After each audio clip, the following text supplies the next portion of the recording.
माझं सोलापूर न्यूजमध्ये आपल्या सगळ्यांचं स्वागत। गांजाच्या केससाठी झालेल्या खर्चाचे 7 लाख रुपये दिल्याशिवाय एकालाही सोडणार नाही असे म्हणत पैसे जर नाही दिले तर त्याला जिवंत ठेवणार अशी धमकी देऊन 7 ते 8 लोकांनी कोयत्याचा धाक दाखवून जबरदस्तीने एकाचे अपहरण केल्याची घटना 24 डिसेंबर रोजी दुपारी 1:30 वाजण्याच्या सुमारास मोहोळ तालुक्यातील अनगरपाटी या जवळ घडली। या प्रकरणी मोहोळ पोलीस ठाण्यामध्ये अपहरण झालेल्या व्यक्तीच्या पत्नीने गुन्हा दाखल केला आहे। याबाबत मोहोळ पोलिसांनी दिलेल्या माहितीनुसार मागील 7 ते 8 महिन्यांपूर्वी राजकुमार बाळासाहेब घोलप राहणार तेलंगणवाडी तालुका मोहोळ, आकाश बारटक्के, ऋषिकेश शिंदे व माळशिरस तालुक्यातील संगम येथील मिलिंद मोरे अशा 4 जणांवर टेंभुर्णी पोलीस ठाण्यामध्ये गांजाचा गुन्हा दाखल झाला होता। त्यामध्ये फिर्यादीचे पदी राजकुमार घोलप व इतर लोकांना अटक झाली होती। सध्या ते सर्वजण जामिनावर आहेत। मिलिंद मोरे राहणार संगम तालुका माळशिरस हा मागील काही दिवसांपासून राजकुमार घोलप यांना फोन करून केस दाखल झाल्यानंतर माझे 7 लाख रुपये खर्च झाले आहे, तो दे असं म्हणत होता।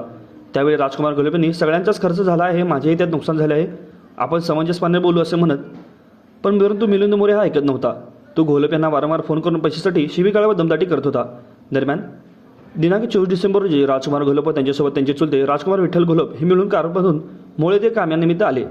काम संपून दुपारी 1:30 वाजण्याच्या सुमारास दोघेही गावाकडे जात असताना अनगरपाटीजवळ 2 काळ्या रंगाच्या गाड्या त्यांना कारनं अडवल्या। ते पाहून राजकुमार घोलप यांनी अनगरकडे वळवली गाडी।